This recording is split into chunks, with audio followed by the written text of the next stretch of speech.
نحمده ونصلي على رسوله الكريم اما بعد فاعوذ بالله من الشيطان الرجيم بسم الله الرحمن الرحيم رب اشرح لي صدري ويسر لي امري واحلل عقدة من لساني يفقهوا قولي.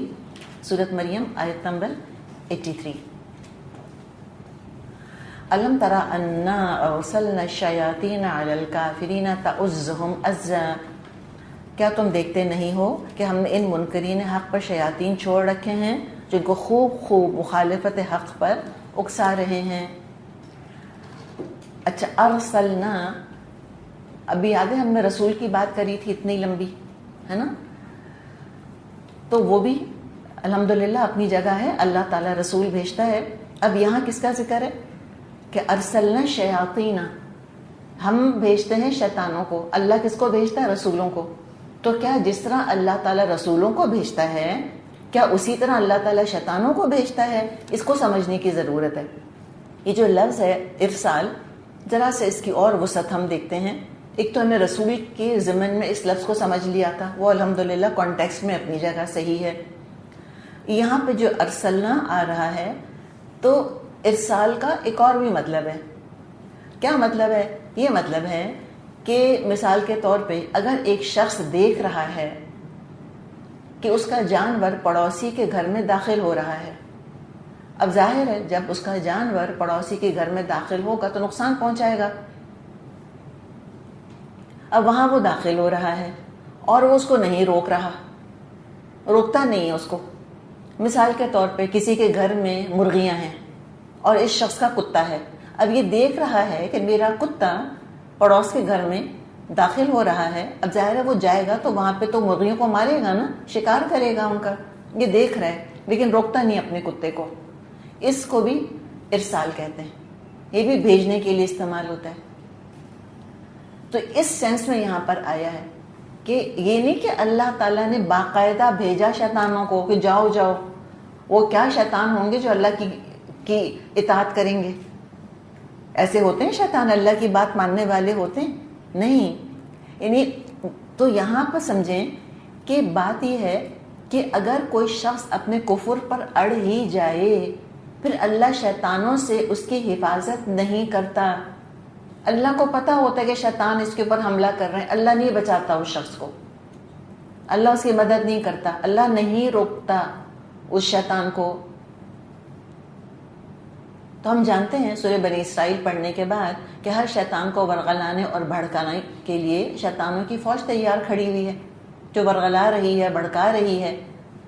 جب انسان اعوذ باللہ من الشیطان الرجیم کہہ کے اللہ سے پناہ مانگ لیتا ہے تو اللہ پناہ دے دیتا ہے اس کو. اور بہت سی آیات ہیں، بہت سی دعائیں ہیں جس میں کہ اللہ کی پناہ مانگی گئی ہے کہ اللہ ہمیں شیطان سے بچا لے، اس کے شر سے بچا لے، اس کے وسوسوں سے بچا لے. تو کافر تو اپنے آپ کو پروٹیکٹ ہی نہیں کرتا بلکہ خوب ایکسپوز کرتا ہے. ڈبل وہمی ہے ایکچولی کافر کی، نہ اپنے آپ کو بچاتا ہے نہ وہ اعوذ باللہ من الشیطان الرجیم کہتے کسی بھی زبان میں، بلکہ الٹا شیطان کو انویٹیشنز بھیجتا ہے، خوب اپنے آپ کو ایکسپوز کرتا ہے اور انوائٹ بھی کرتا ہے ناپاکی کے ذریعے سے، فحاشی کے ذریعے سے، منکرات کا اہتمام کر کے. اور پھر یہ جو شیطان ہوتے ہیں یہ خوب انسٹیگیٹ کرتے ہیں کافروں کو، خوب اکساتے ہیں، خوب ابھارتے ہیں ان کو، اسلام کے خلاف خوب غصہ دلاتے ہیں، اسلام کی پاکی کے خلاف وہ عجیب عجیب باتیں بناتے ہیں، اسلام کی حیا کے خلاف عجیب عجیب باتیں بناتے ہیں پھر وہ، اور خوب ان کو غصہ آتا ہے اسلام کے اوپر. اور ان تمام کاموں سے وہ کیا کر رہے ہوتے ہیں؟ کافر اپنی ہی جہنم بھڑکا رہے ہیں، اسلام کا کیا بگاڑیں گے؟ فرمایا آگے فلا تعجل علیہم انما نعد لهم عدا. اچھا، اب ان پر نزول عذاب کے لیے بے تاب مت ہوں، ہم ان کے دن گن رہے ہیں. انما نعد لهم عدا. تو یہ کافر ہائپر ہو رہے ہیں، ایکسائٹیڈ ہو رہے ہیں، آپے سے باہر ہوئے جا رہے ہیں، تیوریاں ان کی چڑھی ہوئی ہیں، غلاظت منہ سے نکل رہی ہے، اورل ڈائریا کہتے ہیں نا ان لوگوں کو جو بہت بولتے ہیں اور بہت گندی گندی باتیں کرتے ہیں, کہتے ہیں اورل ڈائریا ہو گیا. تو یہی بات ہے کہ ان کافروں کو اورل ڈائریا ہوا ہے, کیا کچھ غلاظت ان کے منہ سے نکل رہی ہے نبی اکرم صلی اللہ علیہ وسلم کے لیے اور اسلام کے لیے, اور نعوذ باللہ اللہ تک بھی باتیں بنانے سے نہیں باز آتے.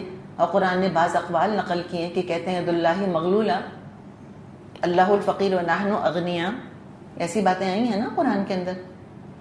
تو یہ تو ان کا حال ہے, دشمنی میں آپے سے باہر ہوئے جا رہے ہیں, تیوریاں ان کی چڑھی ہوئی ہیں, دل کی دھڑکنیں ان کی تیز ہو رہی ہیں, بلڈ پریشر ان کا بڑھ رہا ہے. تو ہونے دیں, ان کو کھولنے دیں, جلنے دیں, اچھلنے دیں, کودنے دیں. مسلمانوں کو کیا بتایا؟ کام اینڈ کلیکٹڈ, فلا تعجل علیہم, ریئیکٹ مت کریں. کیسا اسلام ہماری شخصیت کو خوبصورت بناتا ہے, کس قدر گریسفل بناتا ہے کہ آگے والا اچھل کود رہا ہے, آپے سے باہر ہوا جا رہا ہے, جسٹ بی کام, فلا تعجل علیہم, جلدی نہ کریں. انما نعد لہم عدا, ہم نے ان کے لیے گن گن کے رکھا ہوا ہے. یہ نہیں بتایا کیا گنا, ہر چیز, ان کے گناہ, ان کی جتنے بھی حرام کمائی سے حاصل ہوئے دنیا کے اسباب ہیں, جو ان کی باتیں ہیں, جو ان کے اقوال ہیں, ایک ایک چیز اللہ نے گن لی ہے, سب کچھ گن کے لکھا ہوا ہے. ان کو بھی گن رکھا ہے اللہ نے, کوئی کہیں غائب نہیں ہونے والا. ایک ایک کافر کو اللہ تعالیٰ جانتا ہے, کوئی کہیں غائب نہیں ہو جائے گا. ان کے ایک ایک عمل کو اللہ تعالیٰ جانتا ہے, اور ان کے ایک ایک دن کو اللہ جانتا ہے. ان کی ایک ایک سانس گنی ہوئی ہے. اللہ کو پتہ ہے کتنی سانسوں کے بعد موت کا پنجہ ان کو آ کر دبوچ لے گا, کتنے لمحے, کتنے سیکنڈ باقی ان کی زندگی کے, کتنے نینو سیکنڈ باقی ہیں. ایک ایک چیز کا اللہ کو پتہ ہے. نعد لہم عدا, مفعول بیان نہیں کیا نا, کیا گنا اللہ نے, اس میں اور وسعت آ جاتی ہے. تو یہ کہ اللہ گن رہا ہے, اللہ دیکھ رہا ہے, اللہ سپروائز کر رہا ہے, اللہ نگرانی کر رہا ہے. دراصل یہ اللہ کے دین کی تبلیغ کرنے والوں کو سکون, اطمینان اور ٹھہراؤ اور صبر دے دیتی ہے. پھر یہ چیز کہ نگرانی تو ہے ان کی, کہاں جائیں گے, تو جلدی کرنے کی ضرورت ہی کوئی نہیں ہے. آپ صلی اللہ علیہ وسلم نے فرمایا ہے التأنی من اللہ والعجلۃ من الشیطان, ٹھہراؤ اور سکون اللہ کی طرف سے ہے اور جلد بازی شیطان کی طرف سے ہے.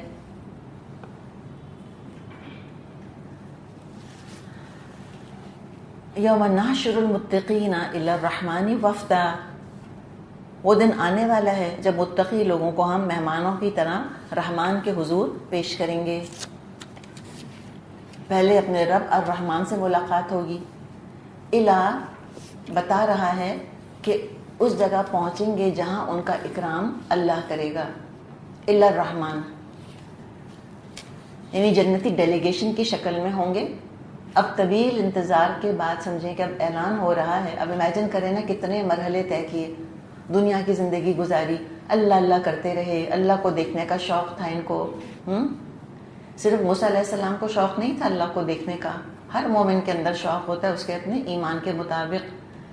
پھر قبر کی زندگی گزاری, برزخ کی, اس کے بعد پھر اب حشر کے میدان میں کھڑے تھے, پھر حساب دیا اپنا, سارے مراحل گزارے ہیں. اس کے بعد اب ان سے کہا جا رہا ہے نحشر المتقین الی الرحمن وفدا, اب وہ وقت آ گیا الی الرحمن, چلو رحمان کی طرف. تو اب مہمان اپنے رب سے ملنے کے لیے تیار ہیں. کیا ایکسائٹمنٹ ہوگی اور کیا خوشی ہوگی. امیجن کریں کہ کسی سے ملنے کا شدید اشتیاق تھا, ہاں, کسی کو دیکھنے کا, کسی سے ملنے کا. انویٹیشن آتا ہے ان کے واسطے کہ آپ ملنے آ جائیں.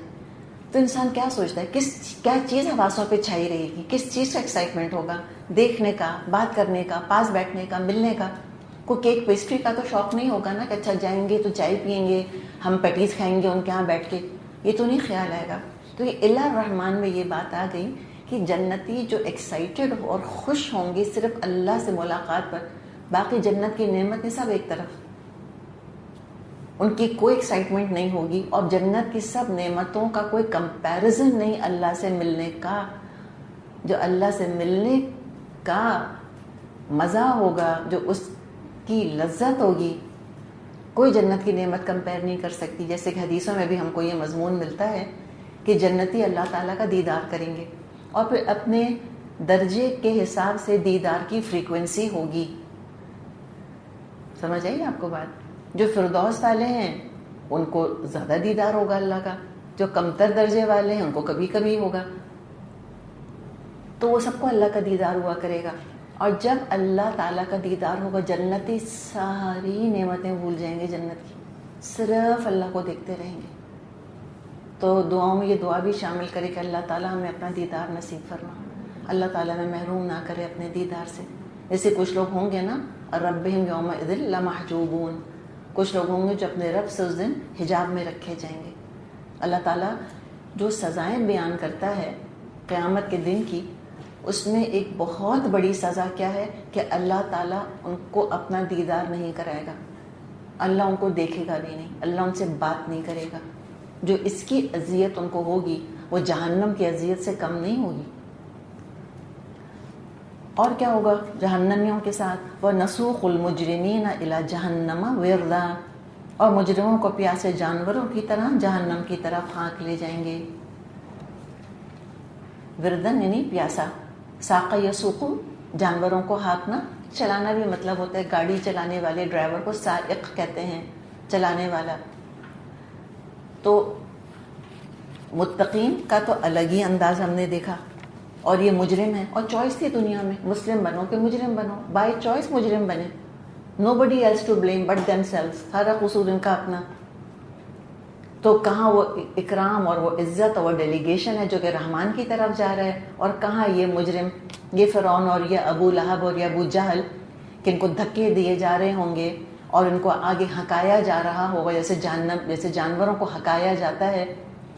اور اسی میں ان کی ساری اللہ تعالیٰ نے ایگو ورشپ کا علاج کر دیا کہ آج تو اپنی نظر میں تم بہت بڑا سمجھتے ہو نا اپنے آپ کو، یہ انجام ہوگا تمہارا.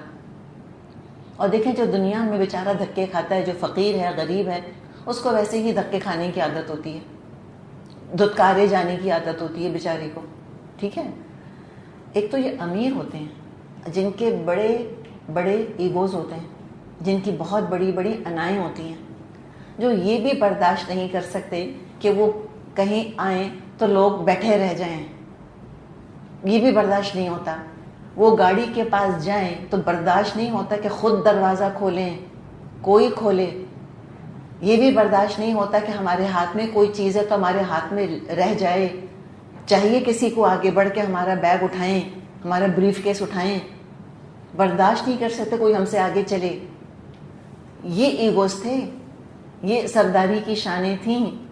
اور یہ آج ان کا حال ہو رہا ہے کہ یوں دھکے دیے جا رہے ہیں، گر رہے ہیں دوسرے کے اوپر، لعنت ملامت ہو رہی ہے، ڈانٹا جا رہا ہے ان کو. تو سوچیں کیا گزرے گی ان کے اوپر، کیا تھے دنیا کے اندر یہ. اور جو باتیں کرتے تھے نا کہ بتاؤ کس کی مجلس زیادہ شاندار ہے، کس کا گھر زیادہ شاندار ہے، کس کے زیادہ کانٹیکٹس ہیں، کون زیادہ ایلیٹ ہے، یہ باتیں کر رہے تھے. اب ایسے دھکے دیے جا رہے ہیں، کیا گزرے گی ان کے اوپر، کس شدت کی ذلت ہے جو کہ محسوس کریں گے. اور کیسے گریں گے جا کر جہنم کے اوپر؟ جیسے کہ پیاسا گرتا ہے پانی کے اوپر، اپنے آپ پہ کنٹرول قابو نہیں ہوگا کہ خود کو روکیں.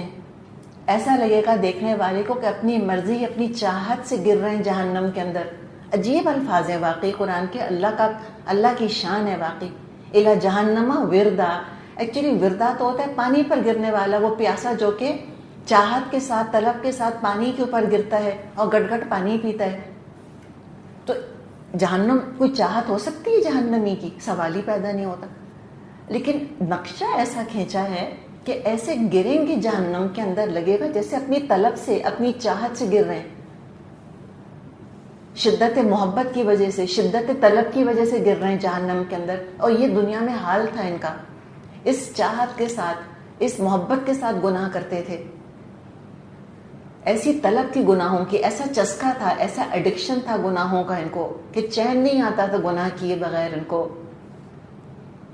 تو ایسے ہی لگے گا جیسے کہ ایڈکشن ہوا ہے جہنم کا ان کو. ایسے گریں گے جہنم کے اوپر. لا یملکون الشفاعۃ الا من اتخذ عند الرحمن عہدا. اس روز لوگ کوئی سفارش لانے پر قادر نہ ہوں گے بجز اس کے جس نے رحمان کے حضور سے پروانہ حاصل کر لیا ہو. تو یہ مجرم یہ کہاں سے شفاعت کریں گے؟ صرف وہ لوگ شفاعت کریں گے جن کو اللہ اجازت دے، اور صرف ان کی شفاعت ہوگی جن کے بارے میں اللہ نے وعدہ کیا ہے کہ ہاں ان کے حق میں شفاعت قبول کروں گا. توحید پرست جو ہیں یعنی سچے دل سے کلمہ پڑھنے والوں کے لیے شفاعت ہے کہ جنہوں نے نیک اعمال کیے تھے مگر کمی، کوتاہی، غفلت یا جذبات کی وجہ سے غلطیاں، گناہ بھی کرتے گئے، ملے جلے عمل تھے ان کے اچھے اور برے، ان کے حق میں شفاعت نہیں ہوگی. جنہوں نے شفاعت کے عقیدے کو بے دھڑک گناہ کرنے کا لائسنس بنا لیا، جنہوں نے کہ NOC لے لیا، نو آبجیکشن سرٹیفکیٹ لے لیا کہ شفاعت ہے اب بس ہم کھل کر کھیلیں گے. جیسے یہود کہا کرتے تھے نا کہ سیغفر لنا، کہ ہاں ان قریب ہمیں بخشی دیا جائے گا. تو کوئی ایسا نہیں ہوگا کہ جس کو کہ کھلی شفاعت کا حق مل جائے. لا یملکون الشفاعۃ الا من اتخذ عند الرحمن عہدا. انہیں کوئی اختیار نہ ہوگا شفاعت کا ہاں سوائے اس کے جس نے کہ اللہ کے پاس سے عہد لے لیا. اب یہ کیا عہد ہے؟ تو مسند احمد میں اور ترمذی میں اور ابن ماجہ میں حدیث ہے، آپ صلی اللہ علیہ وسلم نے فرمایا العہد الذی بیننا وبینہم الصلاۃ فمن ترکها فقد کفر. کہ ہمارے اور ان کے درمیان جو چیز ہے، جو عہد ہے، وہ نماز ہے. یعنی نبی اکرم صلی اللہ علیہ وسلم اور لوگوں کے درمیان پروٹیکشن کس چیز کا ہے؟ نماز کا. جس نے نماز پڑھ لی وہ مسلمان سمجھا جائے گا، اور اور اس کی جان مال عزت محفوظ ہوں گے، جیسے مسلمان کی جان مال عزت محفوظ ہوتے ہیں. اور جس نے نماز چھوڑ دی، کیا فرمایا آپ نے؟ فمن ترکہا، جس نے نماز چھوڑ دی فقط کفر، وہ تو کافر ہے. پھر تو 5 وقت نماز کی پابندی جس نے کر لی اس نے ایک طرح سے اللہ سے عہد لے لیا. یہ ہے دراصل کہ اس نے اللہ سے عہد لیا ہوا ہے. تو نمازی کو اللہ تعالیٰ ہمیشہ کے لیے جہنم میں نہیں ڈالے گا. اور پھر شفاعت کے مختلف درجے ہیں، وہ کبھی شفاعت پر تفصیل سے بات کریں گے تو اس میں ڈسکس کر لیں گے. وقال اتخذ الرحمن ولدا، وہ کہتے ہیں رحمان نے کسی کو بیٹا بنا لیا. عیسائیوں اور مشرکین عرب کا یہ عقیدہ آیا ہے یہاں پر. یہ ولد واحد، جمع، مذکر، مؤنث سب کے لیے آتا ہے. بیٹا بنایا یا بیٹی بنایا یا بہت ساری بیٹیاں اللہ کے لیے بنا لی، سب اس کے اندر شامل ہو گیا. تو آج کے دور میں عیسائی اس عقیدے پر قائم ہے کہ Jesus is the son of God. اور ان کے بارے میں لوگ پوچھتے ہیں عیسائیوں کے بارے میں کہ جنہوں نے سوچ سمجھ کے عقیدہ اختیار کیا ہے، علم ہے ان کے پاس، ان کو پتہ ہے کہ قرآن میں اللہ تعالیٰ نے کہا ہے کہ عیسیٰ علیہ السلام اللہ کے بیٹے نہیں ہیں، اور پھر بھی وہ اس عقیدے کے اوپر قائم ہیں. تو ایسے لوگوں کے بارے میں لوگ پوچھتے ہیں کہ کیا وہ جنت میں جائیں گے؟ یعنی انہیں کوئی فکر نہیں ہے میری آپ کی جنت ہی. عیسائی نہیں پوچھتے پھرتے کہ مسلمان جنت میں جائیں گے یا نہیں. ہم مسلمانوں کے دل میں سارے جہاں کا درد ہے، سارے جہاں کا درد اس جگر میں ہے. ہمیں ان کی اس قدر فکر پڑی ہے کہ وہ فلاں جائیں گی کہ نہیں جنت میں، وہ فلاں جائے گا کہ نہیں جنت میں، مسلمان نہیں ہے تو کیا ہوا، اللہ کو تو مانتا ہے. تو جواب ہم سے پلیز نہیں مانگا کریں. ہم کسی پوزیشن میں نہیں ہیں کہ ہم غیب کے فیصلے کریں یا ہم اللہ کے بہاف پر فیصلے کریں. اللہ خود ہی جواب دے گا. تو اللہ کی تبصرے کی روشنی میں خود گیس کر لیں، کسی اور سے فتوے مت لیں. اچھا، کس چیز کے بارے میں؟ وقال اتخذ الرحمن ولدا، وہ کہتے ہیں کہ اللہ نے بیٹا بنا لیا. اور سورہ مریم کی جو تھیم چل رہی ہے اس میں ہمیں اندازہ ہو رہا ہے کہ بات تثلیث کے عقیدے کی جا رہی ہے. God the Father, God the Son, God the Holy Ghost, اس کی بات کی جا رہی ہے. اب اللہ تعالیٰ نے کیا یہاں پر تبصرہ کیا ہے؟ فرمایا لقد جئتم شیئا ادا، سخت بیہودہ بات ہے جو تم لوگ گھڑ کر لے کر آئے ہو. ابھی آپ نے دیکھا یہ التفات ہے. پہلے کیا تھا؟ Third person. قالوا اتخذ الرحمن ولدا، وہ کہتے ہیں کہ رحمان نے بیٹا بنایا. اب اللہ سمجھیں ایک طرح سے ڈائریکٹ کہہ رہے لقد جئتم، ان کو پوائنٹ آؤٹ کر کے کہ تم اتنی بری بات لے کر آئے ہو. براہ راست خطاب ضمائر کی تحویل ہو گئی ہے، تحویل خطاب ہے یہاں پر. غصہ اور غضب اس کا فل فورس ہے جو کہ محسوس کروایا جا رہا ہے. اور لقد اس میں قسم آ گئی ہے. ہم جانتے ہیں کہ لقد جب آتا ہے تو وہ قسم کے ساتھ آتا ہے کہ واللہ لقد، اللہ کی قسم، البتہ تم جئتم شیئا ادا، تم بہت بیہودہ بات لے کر آئے ہو. کتنی بیہودہ کچھ اندازہ ہے؟ تکاد السماوات یتفطرن منہ وتنشق الارض وتخر الجبال ہدا ان دعوا للرحمن ولدا. قریب ہے کہ آسمان پھٹ پڑے، زمین شق ہو جائے اور پہاڑ گر جائیں اس بات پر کہ لوگوں نے رحمان کے لیے اولاد ہونے کا دعویٰ کیا. ہاؤ ڈیئر دے سے دیٹ. یہ ہے انداز. اور پھر آپ دیکھیں کہ اس کے اندر جو ہے نا پھر تحویل خطاب ہے، پھر التفات ہے، پھر اللہ نے منہ پھیر لیا ان سے. اللہ اتنی نفرت کا اظہار کر رہا ہے کہ شکل نہیں دیکھنا چاہتا ان کی. اور یہ اللہ تعالیٰ جن مخلوقات کا ذکر کر رہا ہے، آسمان، زمین، پہاڑ، ہم ان کو بے جان بے حس مخلوق سمجھتے ہیں. اس میں یہ رد عمل پیدا ہو رہا ہے کہ آسمان پھٹ پڑیں اور زمین شق ہو جائے اور پہاڑ دھماکے سے گر جائیں. ان کے اندر یہ ری ایکشن پیدا ہو رہا ہے کس بات کا؟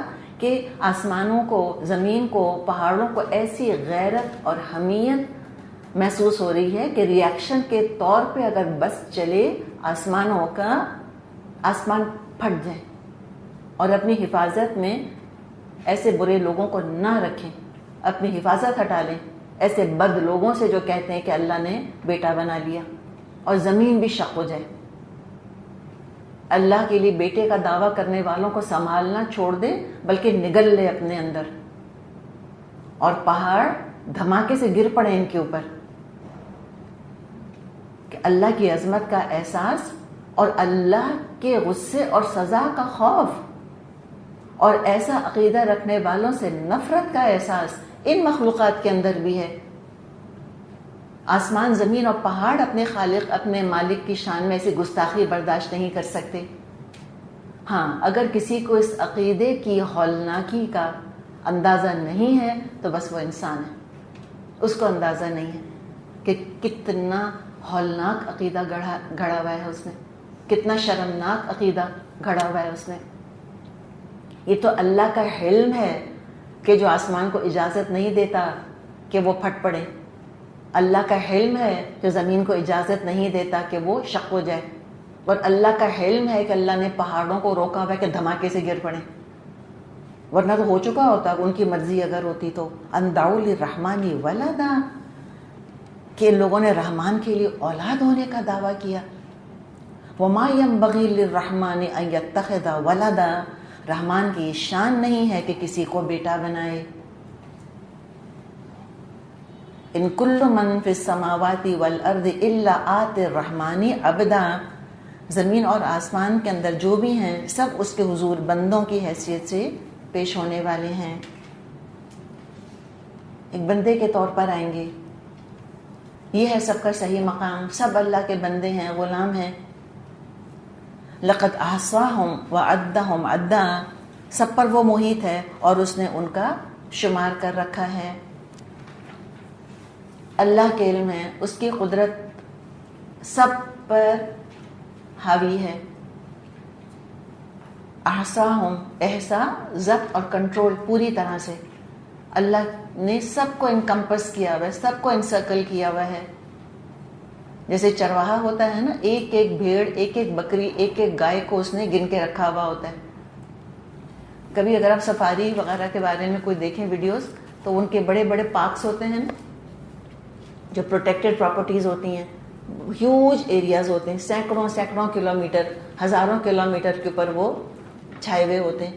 وہاں جانور آزاد پھر رہے ہوتے ہیں، ٹھیک ہے، شیر، چیتے، جراف، یہ سب چیزیں ایسی آزاد پھر رہی ہوتی ہیں وہاں پہ. سارے جانوروں کو کیا لگتا ہے ہم آزاد ہیں، لیکن وہ آزاد نہیں ہوتے. ایک باؤنڈری ہے جو کھینچی ہوئی ہوتی ہے چاروں طرف ان کے، اس سے آگے جا نہیں سکتے وہ. تو یہ کافر بھی سمجھتے کیا ہے کہ ہم آزاد ہیں، آزاد نہیں ہیں یہ. اللہ نے ان کا احسار کیا ہوا ہے. حصار لفظ تو ہم استعمال کرتے ہیں نا، تو وہی ہے، اللہ نے حصار کھینچا ہوا ہے ان کا. یہ ہل نہیں سکتے اپنی جگہ سے اگر اللہ ان کو اجازت نہ دے. اللہ نے ان کو انسرکل کیا ہوا ہے. اگر اللہ کا بیٹا یا بیٹی ہوتا تو کیا اللہ کو پتہ نہ ہوتا؟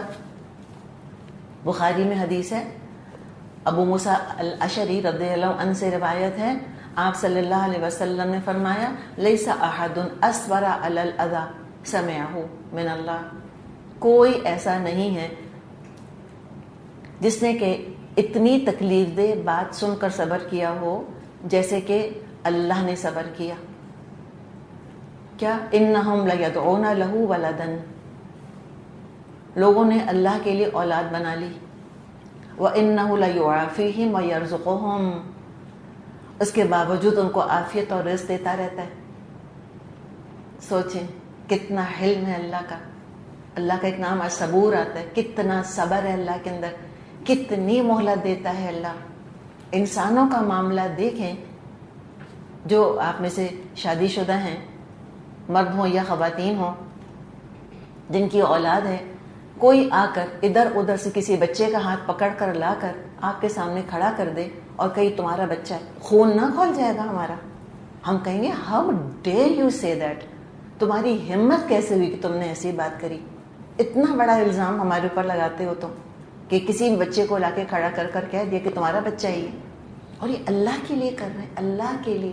ان کو ڈر نہیں لگتا، ان کو شرم نہیں آتی. اور شرمانا تو بہت دور کی بات ہے، اتراتے ہیں، فخر کرتے ہیں. نہ صرف اتراتے فخر کرتے ہیں بلکہ دوسروں کو دعوت دیتے ہیں. ضالین ہے خود، اور اس پر دوسروں کو بھی گمراہ کر رہے ہیں کہ تم ہم کو فالو کرو. کتنے ایکٹیو ہیں کرسچنز آج کل، کیا ان کی مشنریز ہیں جو کہ کام کر رہے ہیں. بلکہ یہ تو پروورب بن گیا ہے انگلش لینگویج کا، مشنری زیل.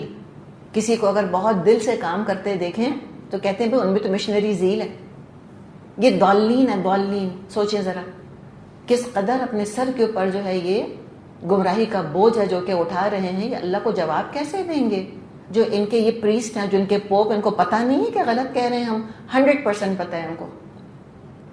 ویٹیکن میں ایک سے کتابیں رکھی ہیں، ایسے ایسے نوادر رکھے ہوئے ہیں ویٹیکن کے اندر کہ کہیں دنیا میں موجود نہیں ہیں ایسی کتابیں. تو ہو نہیں سکتا. جو پوپ آپ کو پتہ ہے بہت پڑھے لکھے ہوتے ہیں نا، جاہل تھوڑی ہوتے ہیں. گریک آتی ہے، اٹیلین آتی ہے، انگلش آتی ہے، اللہ جانے کیا کیا آتا ہے ان کو. بہت پڑھتے ہیں یہ، ان کو پتہ نہیں کہ قرآن کیا کہہ رہا ہے. لیکن وہ جو ایک پریسٹیج ہے، وہ جو ابائیں اور قبائیں ہیں ان کی، اور جو سیریمنیز ہیں، کبھی دیکھیں ان کی سیریمنیز ویٹیکن میں جو ہوتی ہیں، کیا کسی بادشاہ کا استقبال اور اس کا اعزاز ہوتا ہوگا جو ان کا پوپ کا ہوتا ہے؟ صرف اس وجہ سے انہوں نے لوگوں کو دھوکہ دیا ہوا ہے. اللہ کا کوئی خوف نہیں ہے. بنتے اللہ والے ہیں، اگر اللہ سے ڈرتے مسلمان ہوتے. چاہے ساری پوزیشن چلی جاتی ہو، آبویسلی چلی جائے گی. مسلمان کو تھوڑی پوپ بنائیں گے. تو قیامت کی نشانی میں سے کوئی نشانی ہوگی کہ پوپ جو ہے وہ مسلمان ہوں گے. وہ تو ہوگا انشاءاللہ. عیسیٰ علیہ السلام تشریف جب لائیں گے تو خنزیر کو قتل کر دیں گے اور صلیب کو توڑ دیں گے. مراد Christianity as a religion will cease to exist.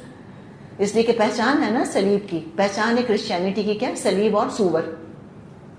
سور کوئی نہیں کھاتا، یہودی بھی نہیں کھاتے، ہر شریعت میں حرام رہا. عیسائیوں نے ضد میں اس کو حلال کیا ہے اپنے لیے، بس صرف غصے میں آ کر، ضد کی وجہ سے.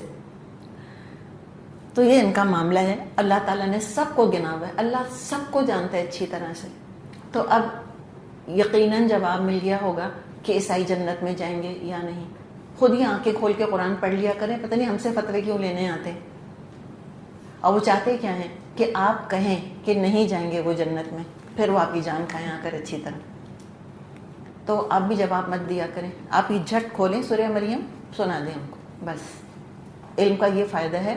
یہ ہے دراصل واحلل عقدۃ من لسانی، کہ علم ہو انسان کے پاس. اور جہاں تک شفاعت کی بات ہے تو بھول جائیں، وَكُلُّهُمْ آتِيهِ يَوْمَ الْقِيَامَةِ فَرْدًا، سب قیامت کے روز فردن فردن اس کے سامنے حاضر ہوں گے.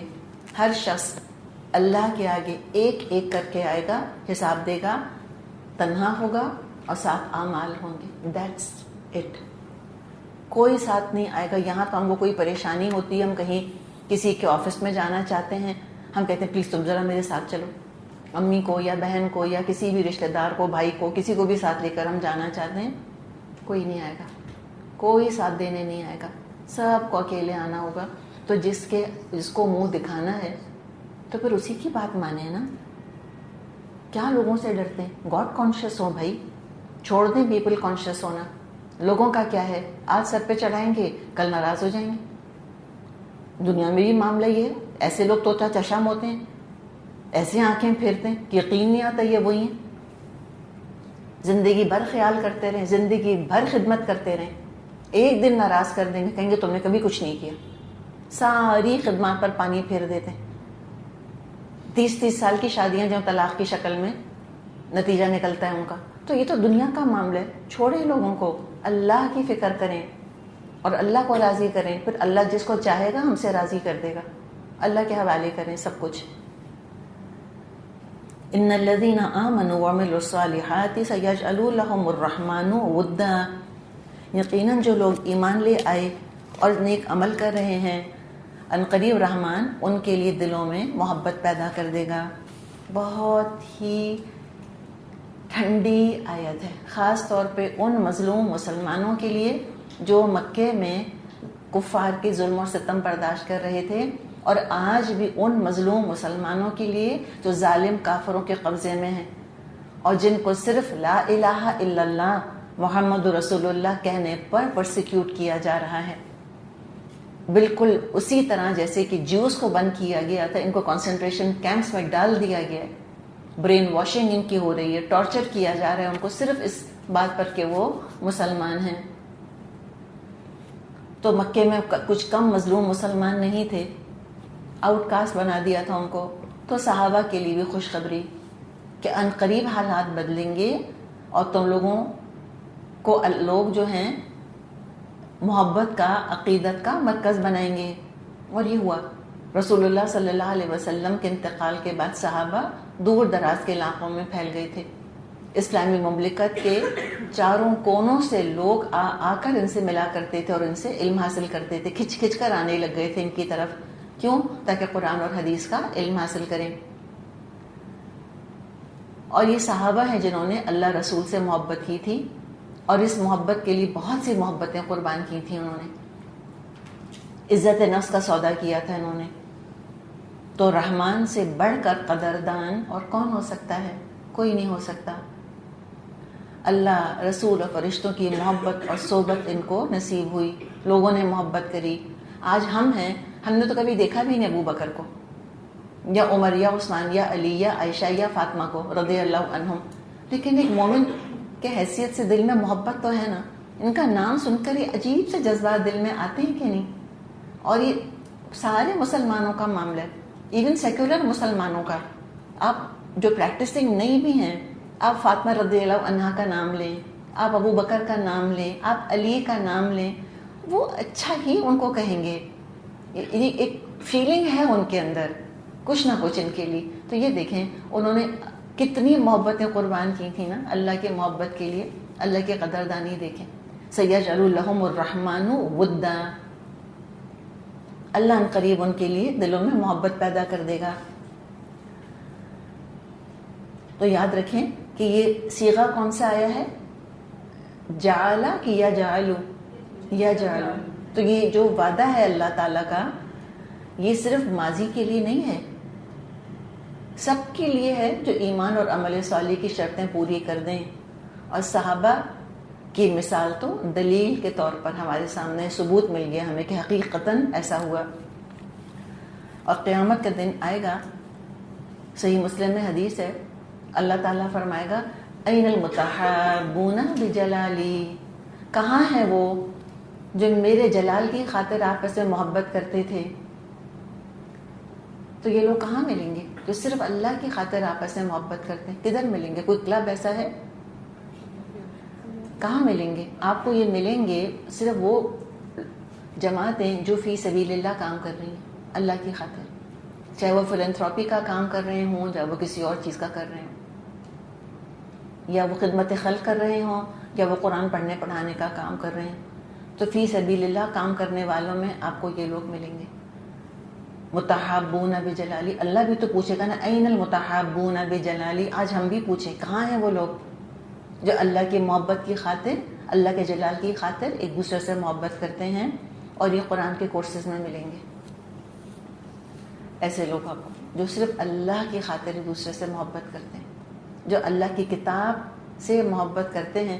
اللہ کی کتاب جوڑ رہی ہے جن کو، کوئی اور ان کی چیز کامن ہے ہی نہیں۔ الگ الگ نسلیں، الگ الگ ایتھنیسٹیز، الگ الگ سوشل سٹیٹس، کوئی امیر کوئی غریب، کوئی بہت پڑھا لکھا کوئی کم پڑھا لکھا، بالکل ڈفرینٹ بیک گراؤنڈ سے آئے ہیں۔ کس چیز نے جوڑ دیا؟ وَاعْتَصِمُوا بِحَبْلِ اللَّهِ پر عمل کرنے کی وجہ سے جڑ گئے کہ اللہ کی رسی کو مضبوط پکڑ لو، تو یہاں ملیں گے۔ تو پھر کیا کہا جائے گا ان سے؟ اللہ فرمائے گا الیوم اذلہم فی ذلی، آج میں ان کو اپنے سائے میں جگا دوں گا، یوم لا ذل الا ذلی، جبکہ آج کوئی سایہ نہیں سوائے میرے سائے کے۔ ترے حشر کا میدان ہے، قیامت کا دن ہے، کہاں سایہ ہے وہاں پر؟ کچھ بھی نہیں سوائے یہ کہ اللہ کے عرش کا سایہ ہو۔ تو جو اللہ کے عرش کے سائے میں آنا چاہتا ہے قیامت کے دن، وہ صرف فی سبیل اللہ محبت کرے۔ اور یہ بھی ہمیں حدیث میں ملتا ہے کہ اگر ہمیں کسی سے محبت ہے تو اس کو بتا دینا چاہیے کہ مجھے تم سے محبت ہے، ایک دوسرے سے کہہ دینا چاہیے کہ آئی لو یو۔ ہمیں اور لگتا ہے نا ہمیں اس طرح کے جذبات کے اظہار کی عادت نہیں ہے، تو کوئی بھی الفاظ استعمال کر لیں کہ تم مجھ کو بہت اچھی لگتی ہو، تو اللہ کی خاطر محبت کریں تو کہہ دیں۔ اچھا ایسے میسیجز بھی آتے ہیں I love you, disclaimer only for the sake of اللہ، کہ یہ مت سمجھیے کہ آپ اس قابل ہیں، کوئی آپ میں کوئی خوبی ایسی نہیں ہے، only for the sake of اللہ۔ اگر یہ نہ ہوتا تو میں کوئی نہیں محبت کرتی آپ سے۔ اب یہ بھی ضرورت نہیں ہے بھائی، اتنا کہنا کافی ہے، بلند آواز سے الفاظ میں اتنا کہہ دیں کہ آئی لو یو، اور دلی دل میں کہہ دیں فار دا سیک آف اللہ، یہ بھی کافی ہے۔ اب گھر جا رہی آپ نے کہا یہ کہا تھا نا کہ جس سے محبت تو بتا دینا چاہیے، میاں سے کہہ دیں I love you only for the sake of اللہ، ان کا غصہ دیکھیں ذرا پھر کیا ہوگا۔ پھر ان کو ہر چیز پہ شک ہوگا۔ کیا شک ہوگا؟ کہ تم ٹانگیں دبا رہی ہو نا، تم کو اجر چاہیے اس لیے، ناٹ فار می۔ اللہ تعالیٰ نے عجیب سائیکالوجی بنائی ہے نا مردوں کی، خاص طور پر جہاں بیویوں کا معاملہ ہوتا ہے، ایکسکلوسیو ان کو اپنے لیے چاہتے ہیں کہ مجھ کو میری وجہ سے چاہا جائے۔ اور خالی مردوں کا نہیں، عورتوں کا بھی معاملہ ہے، بھائی ہر شخص چاہتا ہے کہ مجھ کو میری وجہ سے چاہا جائے نا، تو ٹھیک ہے آپ اس کو وہ سیٹسفیکشن دے دیں اور نیت کر لیں اللہ کے لیے کہ میں افطار بنا رہی ہوں اور پکوڑے تل رہی ہوں یا ٹانگیں دبا رہی ہوں یا میں جو بھی کر رہی ہوں، اور میں لوگوں کی خدمت کر رہی ہوں، ان کی محبت اپنی جگہ، لیکن کر رہی ہوں اللہ کی خاطر کہ اللہ نے ذمہ داریاں ڈالی ہیں اور اللہ کو احسان بہت اچھا لگتا ہے۔ واللہ یحب المحسنین، اللہ کو محسنوں سے محبت ہے، تو میں حق سے بڑھ کر احسان کر دوں لوگوں کے اوپر اور اعلان نہیں کروں، چپ خاموش، سمجھنے دیں ان کو کہ آپ ان کی محبت کی وجہ سے کر رہی ہیں، ان سے تعلق بہتر ہوگا۔ کوئی ضروری ہے کہ اللہ کی محبت کے لیے کرنے کی وجہ سے ساروں سے تعلق بگاڑیں اپنا؟ نہیں۔ تو نہ امی سے کہنے کی ضرورت کہ امی صرف اللہ کی خاطر آپ سے محبت کرتی ہوں، یہ کہنے کی ضرورت نہیں۔ دل ہی دل میں انسان سوچے کہ یہ جوڑا جو اب دیا ہے امی کو بہن کو اللہ کی خاطر، تو جب یہ اللہ کی خاطر کریں گے تو پھر کیا ہوگا کہ پھر بدلہ نہیں مانگیں گے، بدلے میں محبت بھی نہیں مانگیں گے۔ کسی نے کہا ہے نا کہ کیا ہے، کچھ لوگ محبت کا صلہ مانگ رہے ہیں، نادان ہیں بندوں سے خدا مانگ رہے ہیں۔ بندے نہیں کر سکتے محبت، اس لیے کہ ان کو میری ویلیو نہیں پتا، میری ویلیو صرف میرے بنانے والے کو پتا ہے۔ صرف جیسی اللہ مجھ سے محبت کرتا ہے ایسی کوئی مجھ سے محبت نہیں کر سکتا۔ لوگوں کو اتنی قدر نہیں ہوگی، لوگوں کے پاس اپنے اپنے رشتے کے حساب سے ہمارا ایک بڑا ہی کنفائنڈ قسم کا کانسیپٹ، ایک کنفائنڈ تصور ہے ہمارا ان کے ذہن میں۔ اللہ تعالیٰ ہمیں جانتا ہے اچھی طرح سے، تو جس کے لیے جو کریں، جو دیں، جو لیں، جو کریں، بس اللہ کی خاطر کریں، پھر دیکھیں اللہ تعالیٰ کیسے محبت ڈالتا ہے۔ وہ بڑی طویل ہمیں احادیث بھی ملتی ہیں۔ اللہ جس سے محبت کرتا ہے پھر اللہ تعالیٰ جبریل کو بلاتا ہے اور کہتا ہے کہ میں اس سے محبت کرتا ہوں، تم بھی محبت کرو، اور جبریل پھر آسمان پر آواز لگا دیتے ہیں، آسمان والے محبت کرنے لگتے ہیں اس سے، اور پھر زمین والے بھی محبت کرنے لگتے ہیں. تو نیک لوگوں سے آپ دیکھیں محبت ہوتی ہے انسان کو خود بخود. تو یہ بہت کرم ہے اللہ تعالیٰ کا کہ اللہ تعالیٰ اپنی محبت دے اور ایک دوسرے کی محبت دے. دیکھیے ٹیم ورک جو ہے نا وہ اسی سے چلتا ہے. ٹیم ورک، ایفیشنسی اپنی جگہ، پروفیشنلزم اپنی جگہ، ڈیڈیکیشن، کمٹمنٹ اپنی جگہ، لیکن جو چیز ٹیم کو جوڑتی ہے، آپ دیکھیں بڑے بڑے پروفیشنلز ہوتے ہیں، بہت اچھی طرح کام کرنے والے، کٹ تھروٹ کمپٹیشن کرنے والے ہوتے ہیں، آپس میں محبت نہیں ہوتی. تیری میری، اس کی غیبت، اس کی برائی، اس کی ٹانگ کھینچنا، یہ سارا کرتے رہتے ہیں. تو کتنی نحوست ہے نا اس چیز کی. اللہ والے جو ہیں ان کی سب سے بڑی اسٹرینتھ کیا ہے؟ آپس میں دلوں کا ملنا. تو جو اللہ کے دین کا کام کر رہے ہیں، اللہ سے دعا کریں اللہم الف بین قلوبنا واصلح ذات بیننا واہدنا سبل السلام. اللہ ہمارے دلوں میں الفت پیدا کر دے. یہ دعا بہت کرنی چاہیے، اور اللہ ہمارے معاملات کی اصلاح کر دے اور ہمیں سلامتی کے راستوں کی ہدایت دے دے. بہت پیاری آیت ہے، ان الذین آمنوا وعملوا الصالحات سیجعل لهم الرحمن ودا. یقیناً جو لوگ ایمان لے آئے ہیں اور عمل صالح کر رہے ہیں، عنقریب رحمان ان کے لیے دلوں میں محبت پیدا کر دے گا.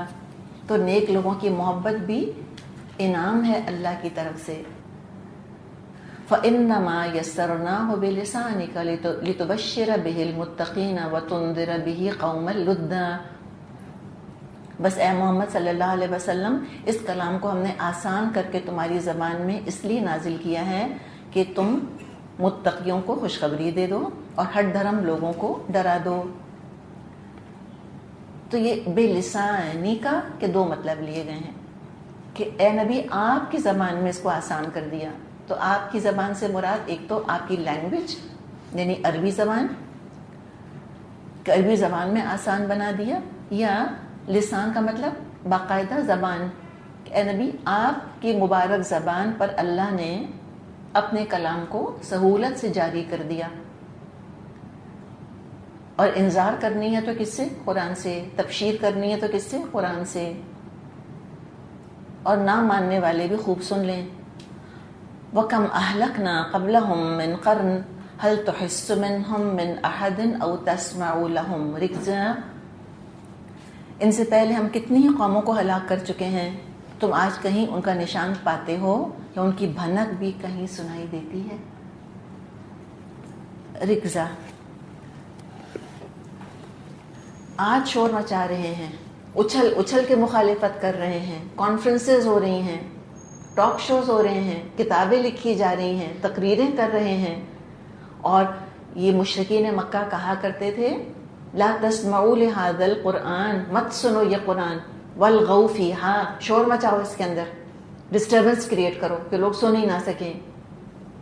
تو پتہ ہے کہ ان سے پہلے بھی قوموں کی قومیں ایسی کوششیں کرتی رہی ہیں، باطل کے شور اور غل سے حق کی آواز کو دبانے کی کوشش کرتی رہی ہیں. آج ذرا جا کے دیکھو قبرستانوں میں اور کھنڈرات میں اور میوزیمز میں چکر لگا کر دیکھو. جاؤ جا کے ذرا قاہرہ کا میوزیم تو دیکھو جہاں فرعون کی لاش رکھی ہے. بولتا ہے ڈیفننگ سائلنس. اللہ کے کلام کو چپ کرانے والے خود چپ ہو گئے. اور قرآن آج تک بول رہا ہے، زندہ کتاب. اس کے دشمن مر گئے، قبروں میں چلے گئے، یہ قرآن نہیں مرتا، یہ زندہ ہے، آج تک رہنمائی کر رہا ہے. تو کوئی ان کی آہٹ، کوئی بھنک بھی نہیں سنائی دیتی ہم کو. تو اب جو چلے گئے. تو سورت کے شروع میں کس کا ذکر تھا؟ اللہ کے نبی کی پکار کا ذکر. اور سورت کے آخر میں نبیوں کو جھٹلانے والوں کی خاموشی اور سناٹے کا ذکر. اور ایک اور بھی سملیرٹی ملتی ہے ہم کو.